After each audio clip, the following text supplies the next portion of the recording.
تو اب ایک لبرل طبقہ اٹھے گا، وہ اٹھ کر پتہ کیا کہے گا، ایک مسکین کو کھانا کھلانا، کھانا دینا 3 مسجدیں بنانے سے بہتر ہے، فلاں کام کرنا، 2 شرعی حکموں کا آپس میں ٹکراؤ پیدا کریں گے۔ تو ایسے لوگوں سے چکنا اور ہوشیار رہنا ہے، دھوکے میں نہیں آنا۔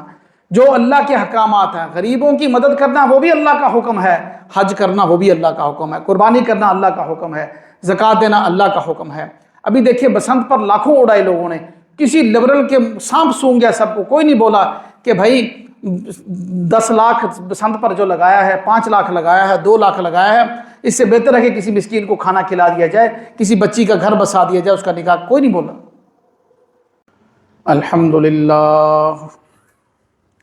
الحمدللہ وحدہ والصلاة والسلام علی من لا نبی بعدہ ولا معصوم بعدہ ولا رسول بعدہ ولا امت بعد امتہ ولا کتاب بعد کتابہ، نحمدہ ونصلی ونسلم علی رسولہ الکریم، اما بعد فاعوذ باللہ من الشیطان الرجیم، بسم اللہ الرحمن الرحیم،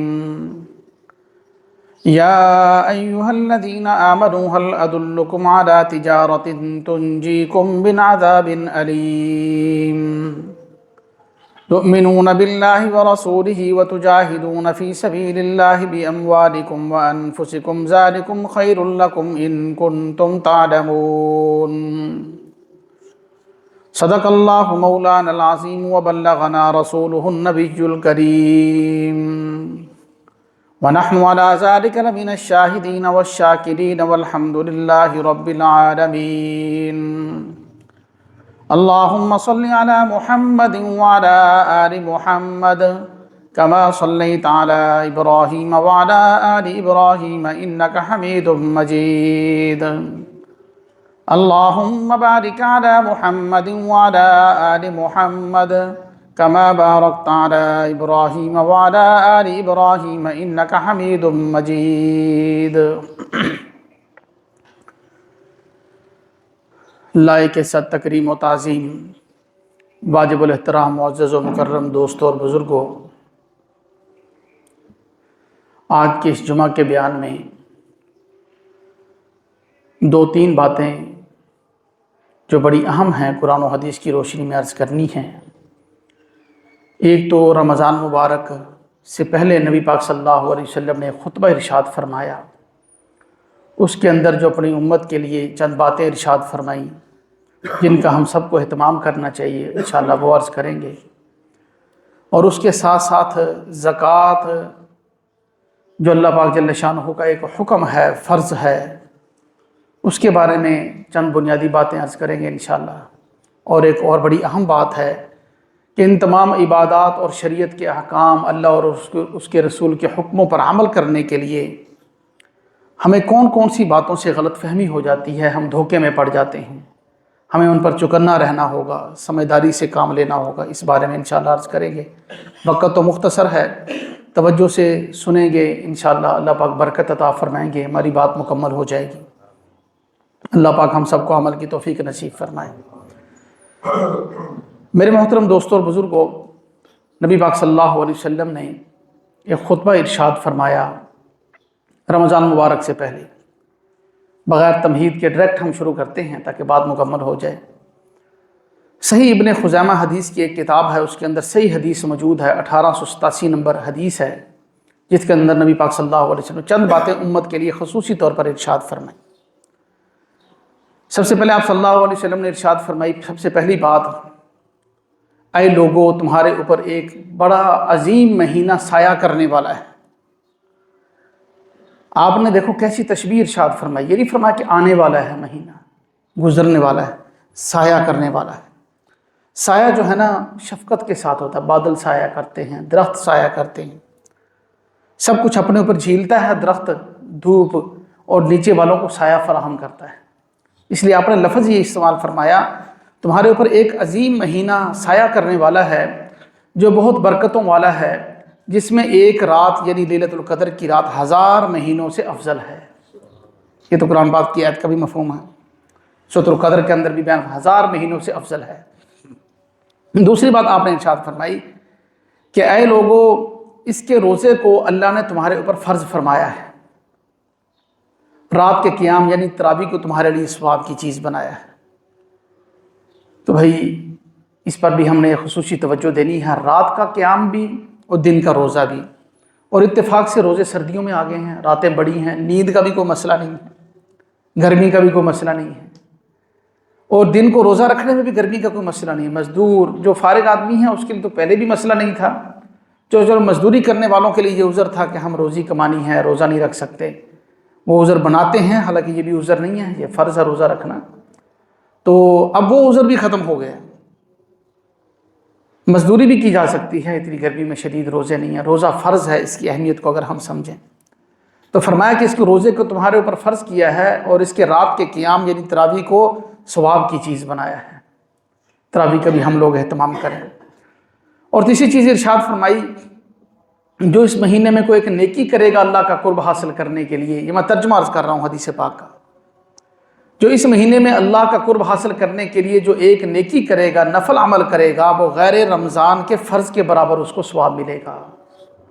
رمضان کا نفل غیر رمضان کے فرض کے برابر ہوگا۔ تو اندازہ کریں کہ یہ جو ہمارے ہاں ہوتا ہے نا کہ مہمان ہمارے گھر آتا ہے، تو ہم یہ کہتے ہیں کہ مہمان ہمارے گھر آیا ہے، اس کے لیے یہ بندوبست کرو، یہ بندوبست کرو، وہ آئے گا، اتنے دن رہے گا، اس کا ہم پورا جو ہے نا مینیو بناتے ہیں، شیڈول بناتے ہیں۔ پھر جب وہ جائے گا تو اس کو جاتے ہوئے کون کون سے گفٹ کرنے، ہم نے کیا کیا کرنا ہے۔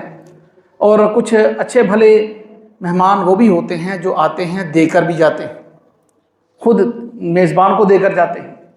بالکل اسی طرح یہ رمضان المبارک کا مہینہ جو سال کے تمام مہینوں کا سردار ہے، تمام مہینوں سے افضل ہے، رمضان المبارک کا مہینہ یہ ایسا مہمان ہے جو سب کچھ ہمیں دے کر جاتا ہے، رحمتیں، برکتیں، خلوص، اخلاص، عبادات کی عادت بن جاتی ہیں، نیکیاں، اللہ کا قرب جو سب سے بڑی چیز ہے۔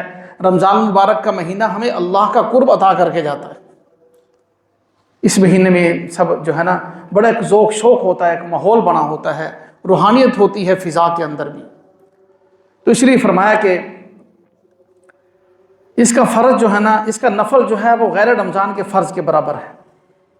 اور چوتھی بات آپ نے فرمائی کہ جو ایک فرض ادا کرے گا اس مہینے میں وہ غیر رمضان کے 70 فرضوں کے برابر ہے۔ ایک فرض ادا کرے گا غیر رمضان کے 70 فرضوں کے برابر ثواب ملے گا اس کو۔ پانچویں بات نبی پاک صلی اللہ علیہ وسلم اس حدیث مبارکہ میں جو اپنے خطبے میں ارشاد فرمائی، رمضان سے پہلے 1-2 دن خطبہ ارشاد فرما رہے ہیں، تو اس خطبے میں جو ارشاد فرمایا کہ یہ صبر کا مہینہ ہے اور صبر کا پھل جنت ہے۔ یہ صبر کا مہینہ ہے اور صبر کا پھل جنت ہے، کیونکہ ہم یہ بات ہم سب سمجھتے ہیں کہ ہر انسان جو اللہ اور اس کے رسول پر ایمان رکھتا ہے وہ ہر وقت امتحان میں ہے، یا تو وہ نعمت استعمال کر رہا ہے یا وہ تکلیف برداشت کر رہا ہے، مشقت برداشت کر رہا ہے۔ دونوں صورتوں میں امتحان ہو رہا ہے، نعمت والے سے شکر کا امتحان ہو رہا ہے اور مشقت والے سے صبر کا امتحان ہو رہا ہے۔ تو یہ مہینہ ایک بہترین پریکٹس اور مشق کرواتا ہے ہمیں صبر کی۔ کتنا صبر ہوتا ہے ہم اندازہ کریں، بھوک ہے، پیاس ہے، اور اتنی بھوک کی شدت ہے، پیاس کی شدت ہے، آنکھوں چکر آ رہے ہیں، آنکھوں کے سامنے دھندلا پن آ رہا ہے، اور چھوٹا سا بچہ اس کو پتہ نہیں ہے، وہ زبردستی کوئی چیز ہمارے منہ میں ڈال رہا ہے، ہم کہتے ہیں نہیں ابھی 1 منٹ افطاری میں باقی ہے، کوئی روکنے والا نہیں ہے۔ کسی ایسی جگہ پر بھی ہوتے ہیں جہاں کھانے سارے میسر ہیں، کوئی نہیں۔ ہماری بہنیں ہوتی ہیں، خواتین ہیں، پکا رہی ہیں، اچھی اچھی خوشبوئیں آ رہی ہیں کچن میں، بہت دل چاہتا ہے، سب کچھ ہے، لیکن مجال ہے کہ منہ کے اندر کچھ ڈال لیں، کیوں؟ اللہ کا خوف ہے اور صبر کی پریکٹس ہو رہی ہے۔ تو اس لیے فرمایا کہ یہ صبر کا مہینہ ہے اور صبر کا پھل جنت ہے۔ چھٹی بات آپ نے فرمائی کہ جو شخص روزہ دار کو روزہ افطار کرائے گا اس کے لیے وہ افطاری کروانا گناہوں سے معافی اور دوزخ سے نجات کا سبب ہوگا، یہ آپ صلی اللہ علیہ وسلم کا فرمان ہے۔ اور روزہ دار جس کو روزہ افطار کرائے اس کے ثواب سے کچھ کم نہیں کیا جائے گا، ایسا نہیں ہے کہ اس کا ثواب لے کر اس افطاری کروانے والے کو دے دیا جائے گا، نہیں، اس کے ثواب سے کچھ کم نہیں کیا جائے گا، اس کو الگ سے اللہ پاک عطا فرمائیں گے۔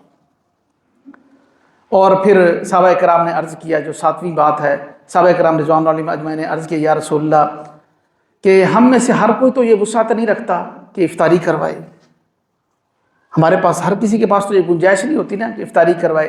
تو آپ صلی اللہ علیہ وسلم نے ارشاد فرمایا صرف کھجور کھلا دینا، پانی یا دودھ کے 2 گھونٹ پلا دینا، اس سے بھی یہ اجر و ثواب حاصل ہو جائے گا۔ کتنی آسانی فرمائی ہے امت کے لیے۔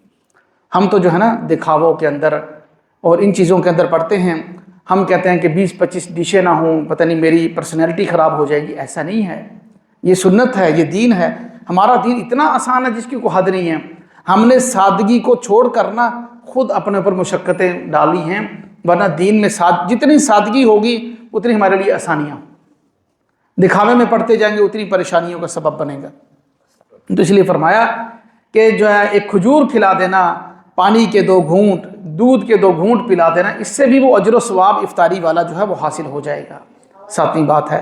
8ویں بات، نبی پاک صلی اللہ علیہ وسلم نے ارشاد فرمایا کہ جو مہینہ ہے نا 30 دن ہوتے ہیں، پہلا عشرہ جو ہے وہ رحمت ہے، دوسرا اوسطہ مغفرہ، اس کا دوسرا حصہ مغفرت ہے، وآخرہ عتق من النار، اور اس کا آخری عشرہ جو ہے وہ جہنم سے خلاصی اور آزادی کا عشرہ ہے، آخری عشرہ جو ہے۔ اس لیے بعض سلف صالحین نے جو ہے نا جو حدیث سے دعائیں بھی نکالی ہیں کہ پہلے عشرے میں کون سی دعا پڑھی جائے، دوسرے میں کون سی پڑھی جائے، تیسرے میں کون سی پڑھی جائے۔ اگلا جمعہ انشاءاللہ اللہ ہم سب کی زندگی رکھے تو اگلا جمعہ جو ہے نا وہ رمضان میں آئے گا۔ ہم سب کو معلوم ہے کہ جمعرات کا روزہ ہے اور بدھ کو تراویح ہے، اگلا جمعہ جو ہے وہ رمضان مبارک کا پہلا جمعہ ہوگا انشاءاللہ۔ تو اس لیے جو ہے نا ہم اس لیے خاص طور پر یہ باتیں اپنے ذہن میں رکھیں۔ ایک پھر جو ہی رمضان شروع ہوا، آپ صلی اللہ علیہ وسلم اس وقت بھی ایک خطبہ ارشاد فرمایا، سب صحابہ کو اکٹھے فرما کے۔ عبادہ ابن صامت رضی اللہ تعالیٰ عنہ حدیث کے راوی ہیں، وہ انشاءاللہ پھر کوشش کریں گے آئندہ جمعہ عرض کریں گے۔ یہ وہ خطبہ میں عرض کر رہا ہوں جو آپ صلی اللہ علیہ وسلم نے رمضان سے چند دن پہلے ارشاد فرمایا، اور آپ صلی اللہ علیہ وسلم نے ارشاد فرمایا کہ 9ویں بات جو ہے وہ یہ ہے کہ جو شخص اپنے ملازم یا خادم کا بوجھ اس مہینے میں ہلکا کرے گا، اس کے لیے جہنم سے یہ آزادی کا سبب ہوگا، اللہ اس کو جہنم سے آگ سے خلاصی عطا فرمائے۔ ہم نے ملازم رکھا ہوا ہے، گھر میں کام کرنے والا، ڈرائیور ہے، کوئی ہے، اس کے کام کو کم کر دیا جائے، بوجھ کو کم کر دیا جائے، اس کے لیے سہولت اور آسانی پیدا کر دی۔ یہ تو عام دنوں میں بھی ہونا چاہیے، عام دنوں میں بھی ہونا چاہیے۔ ہمارے ہاں یہ کوئی اخلاق نہیں ہے کہ کسی کے لیے تنخواہ بہت تھوڑی رکھی جائے۔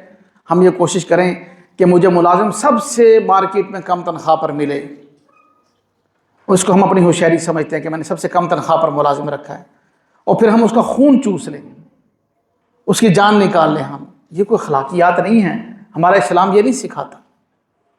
صحابہ کرام نے ملازمین رکھے، آپ صلی اللہ علیہ وسلم کے خادم ساتھ رہے، آپ خود ساتھ ان کے کام کرواتے تھے، پتہ نہیں ہوتا تھا، بیٹوں کی طرح ان کو رکھ۔ اللہ پاک ہم سب کو توفیق نصیب فرمائے۔ پھر اب یہ رمضان مبارک میں خاص طور پر نبی پاک صلی اللہ علیہ وسلم حکم فرما رہے ہیں، چونکہ ملازم نے بھی روزہ رکھنا ہے، خادم نے بھی روزہ رکھنا ہے، اس کے بوجھ کو ہلکا کیا جائے، اس کے بوجھ کو کم کیا جائے، تو یہ دوزخ سے خلاصی کا ذریعہ بنے گا۔ اور آپ صلی اللہ علیہ وسلم نے ارشاد فرمایا کہ 4 کام اس مہینے میں تم نے کرنے ہوں گے، جن میں سے 2 کام تو اللہ کی خوشنودی کے لیے ہیں، اور 2 کام ایسے ہیں وہ تمہاری مجبوری ہے، وہ تو تمہیں کرنے ہی پڑیں گے، اس سے تمہیں چارہ نہیں ہے۔ یہ حدیث کے الفاظ کا مفہوم ہے کہ اس سے تمہیں چارہ نہیں ہے، اس سے وہ تمہاری مجبوری ہے۔ 2 کام جو تم اللہ کا قرب حاصل کرنے کے لیے کرو گے وہ کیا ہے؟ کلمہ طیبہ اور استغفار، اس کی کثرت کرو۔ لا الہ الا اللہ، کلمہ طیبہ اور استغفار، ان دونوں کی کثرت کرنی ہے، یہ تمہیں اللہ کے بہت زیادہ قریب کر دیں۔ یہ 2 کام تو یہ تو کرنے ہیں اللہ کے قرب کے لیے، اور 2 ایسے کام جو تمہاری مجبوری ہے، تمہاری ضرورت ہے، تمہیں اس سے چارہ نہیں ہے۔ وہ کون سے 2 کام ہیں؟ ایک جنت کی طلب، دوسرا جہنم سے پناہ مانگنی۔ یہ تو مجبوری ہے بھائی، کون ہمیں برداشت کر سکتا ہے کوئی جہنم کی آگ؟ ہم تو تھوڑی سی گرمی نہیں برداشت کر سکتے، یہ تو ہماری مجبوری ہے۔ یہ تو ہمیں سب، ہر کسی کو چاہیے کہ مرتے ہی ہمیں جنت ملے، اور مرنا ہے اٹل حقیقت ہے، جانا ہے سب نے، کوئی انکار نہیں کر سکتا۔ ایک تو جو ہے جنت کی طلب اور جہنم سے خلاصی، یہ 4 کام تم نے کرنے ہیں، کلمہ طیبہ اور استغفار کی کثرت، جنت کی طلب اور دوزخ سے پناہ مانگنی ہے۔ اور جو ہے اس کے ساتھ ساتھ نبی پاک صلی اللہ علیہ وسلم نے ارشاد فرمایا، جو شخص کسی روزہ دار کو پانی پلائے گا، افطاری کے وقت افطار کرنے کے بعد کسی روزہ دار کو پانی پلائے گا، اللہ پاک جل شانہ روز محشر اس کو میرے حوض کوثر سے پانی پلائیں گے، پھر جنت میں داخل ہونے تک اس کو دوبارہ پیاس نہیں لگے گی۔ یہ حدیث پاک کے الفاظ ہیں۔ تو یہ تو بھائی بہت اہم حدیث ہے جو آپ صلی اللہ علیہ وسلم نے ہمیں سارے کام بتلائے اور یاد دہانی کرائی کہ رمضان سے پہلے ہم نے کن کن چیزوں کا اہتمام کرنا ہے۔ اور اس کے ساتھ ساتھ جو ہے اب رمضان مبارک قریب آ رہا ہے، ایک تو روزے کے مسائل کا سیکھنا بھائی بہت ضروری ہے۔ روزہ کن چیزوں سے ٹوٹ جاتا ہے، کن چیزوں سے ثواب کم ہو جاتا ہے، یعنی مکروہ ہو جاتا ہے روزہ، اور کون کون سی چیزیں جو ہم جن سے سمجھتے ہیں کہ روزہ ٹوٹتا لیکن ٹوٹتا نہیں ہے، وہ ہمیں یہ علم بھی حاصل کرنا ضروری ہے۔ دیکھیں یہ ہماری جتنے بگاڑ ہیں نا دینی معاملات میں، یہ اسی وجہ سے ہیں کہ ہم علم نہیں حاصل کرتے اور نہ ہی کوشش کرتے ہیں، نہ ہی مطلب سنتے ہیں، نہ پڑھتے ہیں، کچھ بھی نہیں۔ دنیاوی علوم سارے کے سارے ہم لوگ حاصل کرتے ہیں۔ اب ایک عام سی بات ہے، یہ بات تو ہر کوئی سیکھتی ہے، بچی سیکھتی ہے، بچے سیکھتے ہیں کہ جوتا چرائی کی رسم کرنی ہے، فلاں رسم کرنی ہے، شادی میں فلاں رسم کرنی ہے، جوتا چرانے کے بعد پھر پیسے لینے کے لیے لڑائی کیسے کرنی ہے، شور کیسے مچانا، یہ سب ٹریننگ حاصل کرتی ہیں بچے ایک دوسرے۔ لیکن یہ کوئی نہیں سیکھتا کہ نکاح کے مسائل کیا ہیں، طلاق کے مسائل کیا ہیں۔ اچھا ہم خاندان میں اگر اللہ نہ کرے خدا نہ خواستہ کہیں کو طلاق کا معاملہ پیش آ جائے نا، پھر پوچھ رہے ہوتے ہیں کہ مسائل، پھر پتہ چل رہا ہوتا ہے ہمیں کہ مسائل کیا ہیں طلاق کے۔ یہ چیزیں سب پہلے سیکھنے کی ہے۔ بیوی کے حقوق کیا ہیں، جب یہ سیکھیں گے تو نوبت ہی نہیں آئے گی طلاق کی۔ 70-80% یہ مسائل ویسے ہی ختم ہو جائیں گے جب ہمیں علم حاصل ہوگا کہ بھائی یہ کتنی خطرناک چیز ہے، ہمیں ان سے بچنا چاہیے، ان چیزوں سے۔ کر گزرتے ہیں پتہ ہی نہیں ہوتا مسئلے کا، بعد میں پچھتا رہے ہوتے ہیں۔ تو اسی طریقے سے یہ رمضان کے مسائل سارے کے سارے، روزے کے مسائل، روزہ ٹوٹ جائے، کوئی مسئلہ کھڑا ہو جائے، پھر بعد میں پریشان ہو، اس لیے مسائل کو سیکھنا پہلے، ان کو پڑھنا۔ ابھی سے 5-6 دن باقی ہیں، ابھی سے ہم کوشش کرتے ہیں روزے کے مسائل روزانہ 2-4 منٹ، 5-6 منٹ جو ہے نا نکالیں، 5 منٹ روزے کے مسائل خاص طور پر ہم پڑھیں۔ ہر چیز اب تو انٹرنیٹ پر اویلیبل ہے، ہر چیز جو ہے مستند ذرائع موجود ہیں، کہاں سے کتابیں ملتی ہیں، کون سے مستند علماء ہیں جہاں سے ہم سیکھ سکتے ہیں۔ ایک اس کا ہم نے اہتمام کرنا ہے۔ اور اگلی بات جو ہے وہ رمضان کے لیے ہم کوشش کریں کہ اپنے لیے ایک تجوید والے قاری کا انتخاب کریں۔ نبی پاک صلی اللہ علیہ وسلم کے ساتھ ہر رمضان میں جبرائیل آیا کرتے تھے دورہ قرآن کرنے کے لیے، سنانے کے لیے، تاکہ محبوب کو یاد رہے۔ جس سال آپ صلی اللہ علیہ وسلم کی وفات ہوئی اس سال 2 مرتبہ دہرایا آپ نے جبرائیل کے ساتھ قرآن اس رمضان میں۔ تو ہم نے ایک مرتبہ زندگی میں پڑھ لیا، دادی سے پڑھ لیا، نانی سے پڑھ لیا، کسی قاری صاحب حافظ جی میاں جی سے پڑھ لیا، اور ہم بڑے مطمئن ہیں کہ ہمارا قرآن سے۔ انسان بوڑھا ہوتا ہے، پریکٹس کم ختم ہوتی ہے، عمر بڑھتی ہے، ہر سال جو ہے نا وہ الفاظ زبان پر آنا کم ہو جاتے ہیں۔ تو ہم کیوں نہ کسی کا انتخاب کریں، کسی کو ہم سنائیں قرآن، ہر رمضان میں معمول بنا لیں کہ ایک ایک پارہ ہم روزانہ سنائیں تاکہ ہماری تجوید ٹھیک ہو سکے۔ قرآن کو تجوید کے ساتھ پڑھنا، اس کا اہتمام ہم لوگ کریں، دوبارہ اس کی پریکٹس بار بار اس کی کریں، اللہ ہمیں توفیق نصیب فرمائے۔ اور اس کے ساتھ ساتھ جو ہے نا گناہوں سے بچنے کا شیڈیول بنائیں ہم، اور اپنا محاسبہ کریں گناہوں سے بچنے کے لیے۔ رات کو لیٹے ہیں، آج میں نے کون کون سے گناہ کیے، میرے اندر یہ بڑی گندی عادت ہے، میں غیبت بہت کرتا ہوں، میرے اندر جیلسی کی، کینے کی بڑی گندی عادت ہے، انسان اپنا محاسبہ کر رہا ہے۔ میرے اندر یہ عادت ہے کہ میں جھوٹ بڑا بولتا ہوں، ایسے کوئی تھوڑی سی بات ہوتی ہے میں ساتھ لگا کے بڑھا کے اس کو بیان کر دیتا ہوں۔ میرے اندر یہ عادت ہے میں یہ کرتا ہوں، میں بد نظری کرتا ہوں، میں فلاں کرتا ہوں، میں فلاں کرتا ہوں، تو بدگمانی کرتا ہوں۔ یہ عادتیں ہر انسان کے اندر موجود ہوتی ہیں کچھ نہ کچھ، کیونکہ ہم انسان ہیں نا، خطا کے پتلے ہیں، انسان ہے ہی خطا کار۔ تو اب ہم نے شیڈول بنانا ہے کہ میں نے یہ گناہ کیسے چھوڑنے ہیں۔ آج میں ایک گناہ چھوڑوں گا، رات تک وہ گناہ نہیں کرنا، اس کی پریکٹس کرنی۔ اور اسی طرح پھر کل دوسرا گناہ چھوڑوں گا، پرسوں تیسرا گناہ چھوڑوں گا، ترسوں چوتھا گناہ چھوڑوں گا۔ ایک ایک گناہ روزانہ چھوڑتا جو کتنے گناہ چھوڑ جائیں گے، اس کی ہم نے پریکٹس کرنی ہے۔ رمضان مبارک کا مہینہ آ رہا ہے، گناہوں کی تو ویسے بھی گنجائش نہیں ہے، موت کسی بھی وقت آ سکتی ہے، اور رمضان میں تو پھر بڑے خسارے والی بات ہے، بجائے نیکیاں کرنے کے انسان گناہوں کے اندر مبتلا ہو۔ پھر اپنا محاسبہ بھی کیا جائے، ایک شیڈول بنایا جائے، اس پر مشق کی جائے۔ اور اس کے ساتھ ساتھ نبی پاک صلی اللہ علیہ وسلم کا معمول تھا، پچھلے جمعے بھی میں نے اس کی طرف اشارہ کیا تھا کہ شعبان المعظم کے اندر آپ صلی اللہ علیہ وسلم رمضان کی پریکٹس کے لیے چند روزے رکھا کرتے تھے۔ رمضان، اما عائشہ صدیقہ رضی اللہ تعالیٰ عنہ فرماتی ہیں کہ پورے سال کے اندر رمضان کے علاوہ سب سے زیادہ روزے آپ شعبان میں رکھا کرتے تھے رمضان کی پریکٹس کے لیے.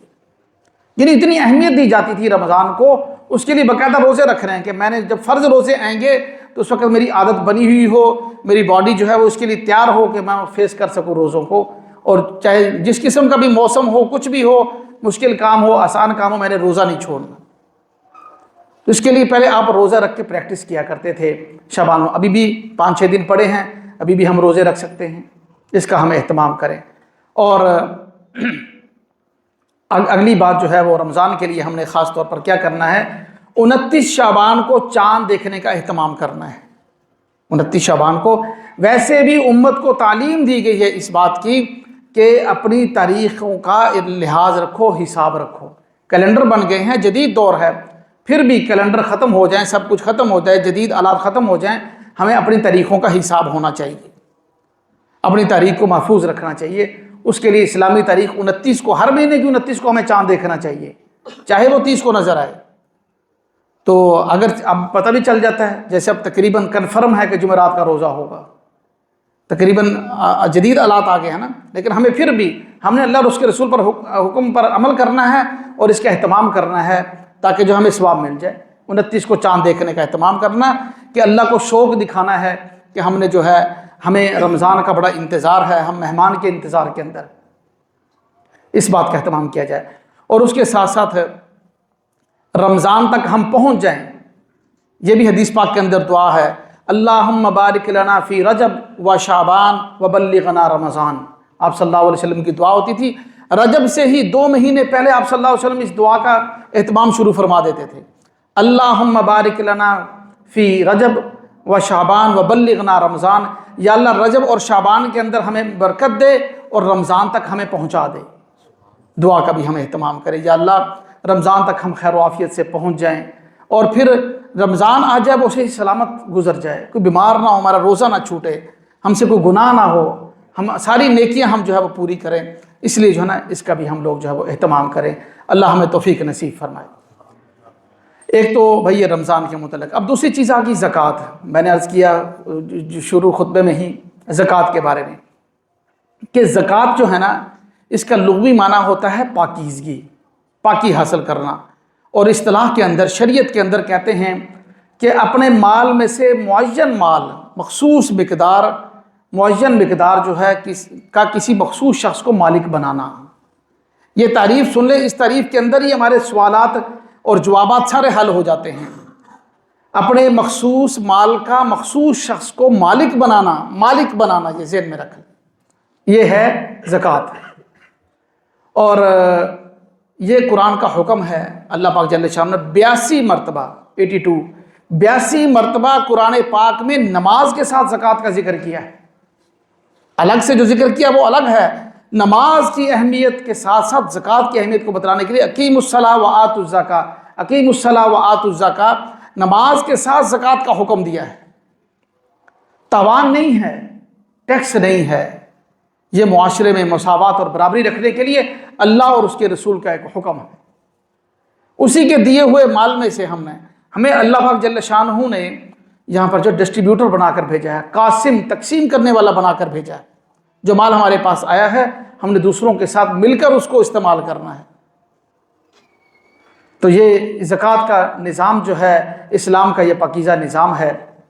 اس سے مالی روحانی پاکیزگی بھی حاصل ہوتی ہے، مال بھی پاک ہو جاتا ہے اور روح بھی پاک ہوتی ہے. مال کی محبت جب دیتے ہیں نا کسی کو، مال کی طمع، لالچ، مال کی محبت جو ہے وہ کم ہوتی ہے. اس لیے معاشرے میں دولت کا توازن جو ہے وہ برقرار رہتا ہے. اسلامی نظام معیشت کی زکوٰۃ جو ہے وہ ایک بہت بڑا رکن ہے اس کا. اس لیے اس کے اوپر وعید بھی ہے بڑی سخت. جو زکوٰۃ ادا نہیں کرے گا، سورۃ توبہ کے اندر اللہ پاک جل شانہ فرما رہے ہیں الذین یکنزون الذھب والفضة ولا ينفقونها فی سبیل اللہ. جو لوگ سونا اور چاندی کو ذخیرہ کر کے رکھیں گے اور اللہ کی راہ میں خرچ نہیں کریں گے، فبشرہم بعذاب علیم، ان کو دردناک عذاب کی خوشخبری دے دو. یوم یحمى علیہا فی نار جہنم فتکوی بہا جباہہم وجنوبہم وظہورہم ھذا ما کنزتم لانفسکم. اللہ پاک جل شانہ فرمانے کہ جو مال انہوں نے جوڑ کر رکھا ہوگا نا، اس کو جہنم کی آگ میں سرخ کیا جائے گا، گرم کیا جائے گا. پھر اس کو گرم کر کے جو مال ادا نہیں کر رہے، اللہ کے حکم کو پورا نہیں کر رہے، ان کو داغ دیے جائیں گے۔ کتنی سخت وعید ہے قرآن پاک کی آیت ہے۔ تو اس لیے بھائی زکوٰۃ کا اہتمام کرنا ہے۔ اس کے لیے باریک مسائل بھی ہیں کافی، ہر بندہ اپنے اپنے طور پر کوشش کرے کہ اس کے مسائل پوچھ کر اس کے اوپر عمل کرے پوری زکوٰۃ۔ اور ایک بات میں نے یہ خاص طور پر اس لیے عرض کی کہ زکوٰۃ کی فرضیت کا رمضان سے کوئی تعلق نہیں ہے۔ یہ ہمارا ایک ذہن بن گیا ہے کہ زکوٰۃ ہمیشہ رمضان میں ہی ادا کر رہی ہیں، ایسا نہیں ہے۔ زکوٰۃ کی فرضیت کا تعلق نصاب کے مالک ہونے کے ساتھ ہے۔ رات ہی میں نے ریٹ معلوم کیا ہے چاندی کا، اس کے حساب سے 6,19,500 روپے کا جو شخص مالک ہوگا، اتنے پیسے اس کے قرضے سے ضروریات سے زائد ہوں گے۔ جو موجودہ چاندی کا ریٹ ہے 52.5 تولہ چاندی کی جو مقدار بنتی ہے نا، 6,19,500 روپے کا ایک شخص مالک ہو اور اس پر سال گزر جائے تو اس پر زکوٰۃ فرض ہوگی۔ اس نے جو ہے وہ 2.5% کے حساب سے زکوٰۃ ادا کرنی ہے۔ اور زکوٰۃ دینی کس کو ہے؟ جو شخص نصاب کا مالک نہ ہو وہ زکوٰۃ کا مستحق ہے، چاہے وہ کوئی ہو، کسی شعبے سے تعلق رکھتا ہو، چاہے اس کے 1 لاکھ روپیہ تنخواہ کیوں نہ ہو، لیکن وہ نصاب کا مالک نہیں ہے تو وہ مستحق کے زکوٰۃ ہے، اس کو زکوٰۃ دی جا سکتی ہے۔ یہ مسائل مزید بھی ہم اپنے اپنے حساب سے جو ہے، ہر کسی کی نوعیت مختلف ہوتی ہے، مسائل ہم پوچھ کر جو ہے زکوٰۃ کو ادا کریں، اور ہم کوشش کریں کہ پورے سال کے اندر اس کی ترتیب بنائیں۔ غریب لوگ پورا سال کھانا کھاتے ہیں، صرف رمضان میں کھانا نہیں کھاتے، پورا سال کھانا کھاتے ہیں۔ اور پھر اس کے اندر میں نے شروع میں عرض کیا کہ زکوٰۃ کی تعریف کے اندر یہ ضروری بات ہے کہ مستحق کو مالک بنایا جائے۔ بہت سی جگہوں پر اس کا اہتمام نہیں ہوتا۔ ہم کبھی ڈونیشن کرتے ہیں زکوٰۃ کی مد میں، آنکھوں والے ہاسپٹل کو، دل والے ہاسپٹل کو، فلاں جگہ بالکل ڈونیشن کریں، فلاحی اداروں کو دے، اس میں کوئی ممانعت نہیں ہے، لیکن پہلے اس کی تصدیق کریں ان کے ہاں ملکیت کا کوئی اہتمام بھی ہے، وہ مالک بھی بناتے ہیں، کیونکہ اس میں تو انسان کو مالک بنا، بلڈنگ کو تو پیسہ نہیں لگتا، مسجد کو زکوٰۃ کا پیسہ نہیں دے سکتے، کسی مدرسے کی بلڈنگ نہیں بنا سکتے زکوٰۃ، اس کے لیے الگ سے اللہ کی رضا کے لیے الگ سے پیسے دیے جائیں، اس کے مسجد کے لیے، مدرسے کے لیے الگ سے دیے جائیں، اس کا تو مالک بنانا ہوتا۔ ہاں یہ ہوتا ہے مریض جو آ رہے ہوتے ہیں نا، ان سے فارم فل کروایا جاتا ہے، یا اسٹوڈنٹ پڑھنے والے ہوتے ہیں، طلباء ہوتے ہیں کسی ادارے میں، ان سے فارم فل کروایا جاتا ہے کہ جو انتظامیہ ہوتی ہے اس ادارے کی، وہ بطور وکیل کے ان کی طرف سے وکیل بن کر وہ زکوٰۃ وصول کرتی ہے، تو وہ اس کے مالک بن جاتے ہیں، پھر مستحقین پر خرچ ہو جاتا ہے۔ وہ ایک طریقہ ہے، ہیلے کے ذریعے مالک بنایا جاتا ہے۔ تو اس لیے مالک بنانا بہت، کسی کو ڈائریکٹ مالک مل جائے جو مستحق ہو تو یہ تو بہت بڑی بات ہے، بڑی اچھی بات ہے۔ تو ان چیزوں کا ہم خصوصی سے جو ہے وہ اہتمام کریں گے۔ بہت سخت وعید آئی ہے اگر ہم زکوٰۃ ادا نہیں کریں گے۔ رمضان میں چونکہ ہماری بہت سے دوستوں کی ترتیب بن چکی ہوتی ہے، اور ہم کوشش کریں شروع میں دیں، شروع کے اندر زکوٰۃ دیں۔ مجھے یاد ہے غالباً پچھلا رمضان یا اس سے پچھلے رمضان میں ایک دوست کہنے لگا کہ کر صاحب 15-16 روزے ہو گئے ہیں، ایسی سلام ہوا تو دکھ سکھ فرو لیتے ہیں ہمارے ساتھ نمازی دوست، کہنے لگا کر صاحب 15-16 روزے ہو گئے ہیں، کبھی رس کھا کے روزے رکھ رہے ہیں، کبھی کیسے روزے رکھ رہے ہیں، اس دفعہ پتہ نہیں غربت زیادہ آ گئی، کسی نے راشن ہی نہیں دیا، اور جو راشن تقسیم کرنے والے ہوتے ہیں وہ آخری عشرے کا انتظار کر رہے ہوتے ہیں، 25ویں روزے کو راشن دیں گے ہم، کسی کو کسی نے کپڑے دینے ہیں تو ہم اس وقت دیں گے، فلاں کام اس وقت کریں گے، جب نہ کسی درزی کے پاس ٹائم ہے، جب روزے بھی گزر جائیں گے سب کچھ ختم ہو جائے گا۔ بھائی کتنی اچھی بات ہے، ہماری زکوٰۃ وہ بندہ اس وقت استعمال کرے جب وہ رمضان کے روزے رکھ رہا ہے، اس سے وہ افطاری کرے، کتنی اچھی بات ہوگی، بجائے اس کی کہ ہم رمضان کے آخر میں جا کر اس کو دیں۔ اس لیے ہم اس کا اہتمام کریں۔ اور ایک اور بات بڑی اہم ہے جو میں ہر سال ہی یاد دہانی کروایا کرتا ہوں، عید کی شاپنگ جو ہے نا وہ رمضان سے پہلے کر لیں، کوئی فرق نہیں پڑے گا، ایک مہینے میں کوئی ڈیزائن بھی تبدیل نہیں ہوگا، نہ جوتوں کا نہ کپڑوں کا، کوئی فرق نہیں پڑے گا۔ اتنے قیمتی لمحات ہوتے ہیں آخری عشرہ، حدیث پاک میں نے ابھی اس کا ترجمہ کیا ہے کہ جہنم سے خلاصی کا ذریعہ ہے آخری عشرہ۔ 5 راتیں تو اس کے اندر طاق راتیں ہوتی ہیں، ایک طاق رات ہو اس وقت ہم جو ہے فیملی کو لے کر مالز کے اندر گھوم رہے ہیں، کپڑے لے رہے ہیں، جوتے لے رہے ہیں، تو بازار تو ابغض البلاد فرمایا گیا حدیث پاک کے اندر، سب سے بری جگہ ہیں۔ وہ وقت جو ہم نے مسجد میں گزارنا تھا وہ ہم بازار میں گزار رہے ہیں، تو خسارے والی بات ہے نا بھائی۔ اور اس کے ساتھ ساتھ ایک اور گزارش بڑی اہم ہے، کیونکہ وہی بات ہے نا، مجھے ہے حکم اذان لا الہ الا اللہ، ہم نے تو بات کرنی ہے، کوئی مانے یا نہ مانے، کوئی نماز کے لیے آئے نہ آئے، ہم نے تو اذان دینی ہے۔ دوسری گزارش یہ بھی ہے، ہر دفعہ یہ بات بھی کی جاتی ہے کہ بھائی جب لباس خریدیں بچوں کے لیے فحش لباس نہ خریدیں،